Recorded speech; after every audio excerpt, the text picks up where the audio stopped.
महाराष्ट्र के chief minister Devendra Fadnavis ने शिवसेना के रूप में संबंधित संजय गायकवाड़ की जानिब से एमएलए हॉस्टल की कैंटीन के मुलाजिम को थप्पड़ मारने के मुबैना वाक़े की शदीद मजम्मत की। फडणवीस ने विधान परिषद में इजहार ख्याल करते हुए कहा कि अगर किसी अवामी नुमाइंदे या किसी और शख्स को एमएलए कैंटीन में दी जाने वाली खुराक पर कोई एतराज़ हो तो उसे मुतल्लिक़ा हुक्काम को मुतल्ला करना चाहिए और बाज़ाब्ता शिकायत दर्ज करवाते हुए मुनासिब कार्रवाई करनी चाहिए, ना कि इस तरह गैर महज़िब रवैया इख्तियार करना चाहिए।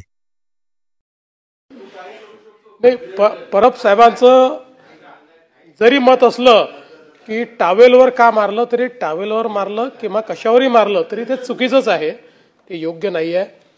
आणि यातनं यातनं यातनं सगळ्या आमदारांबद्दल लोकांमध्ये भावना चुकीची जाते। आपण कुठेतरी सत्तेचा गैरवापर करतो किंवा आपण सगळे आमदार म्हणून आपलं कंडक्ट योग्य नाही अशा प्रकारचं लोकांमध्ये या संदर्भातली भावना जाते। आणि म्हणून निश्चितपणे मला असं वाटतं की अतिशय गंभीर बाब आहे। आपण आणि माननीय अध्यक्ष या दोघांनी याचा कॉग्निझन्स घ्यावा आणि या संदर्भात काय पुढील कारवाई करायची ते आपण करावी।